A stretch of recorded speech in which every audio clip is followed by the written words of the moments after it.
Hi అండి, welcome to my channel. Bigg Boss season 9 third week elimination process అయితే already start అయింది కదా. So vote పరంగా చూసుకుని మాట్లాడుకుందాం మెయిన్గా. సో ఓటింగ్ పరంగా అయితే ప్రియా, నేను ఆల్రెడీ చెప్పాను కదా ప్రీవియస్ వీక్లో. ఆ వీక్లో మనీష్ లేదా ప్రియా ఇద్దరు డ్యామ్ షూర్ వెళ్ళిపోతారని చెప్పాను. సో మనీష్ వెళ్ళిపోయాడు. సో ఈ వీక్ అయితే డ్యామ్ షూర్గా ప్రియా లేదంటే తను కళ్యాణ్ కూడా తక్కువ ఓటింగే ఉంది. కళ్యాణ్, ప్రియా వీళ్ళిద్దరిలో ఎవరొకరు ఇంకా మూడో వ్యక్తి కూడా ఉన్నారు. చాలా లోయెస్ట్ ఓటింగ్తో జరుగుతుంది ప్రాసెస్ అంతా.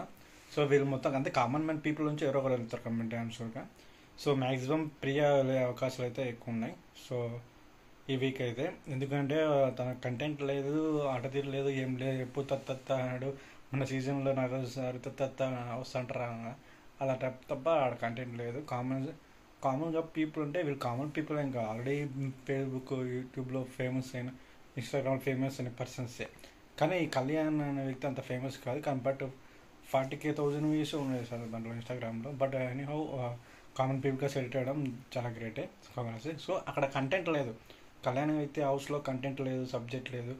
సింపుల్గా తన సుమన్ శెట్టిని సరిగా గేమ్ ఆడడం లేదు, సరిగా లేదు అని తను నెగిటివ్గా మాట్లాడుతున్నాడు కళ్యాణ్. అసలు ఈతను గేమ్ ఆడుతున్నాడు, గేమ్ అసలు వర్స్ట్ గేమ్ ఆడుతున్నాడు. అసలు ఈ వీక్ అయినా నెక్స్ట్ వీక్ అయినా డ్యామ్స్ కళ్యాణ్ అంతే హౌస్ నుంచి వెళ్ళిపోతాడు.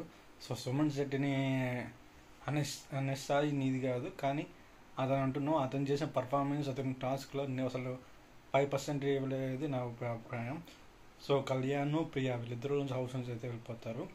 సో మనం చేపేటప్పుడు ఇద్దరు నుంచి కూర్చోప్పుడు మనం ఏం చేస్తాం, ఇంట్లో కూర్చొని కబుర్లు చెప్పడం కాదు కళ్యాణ్.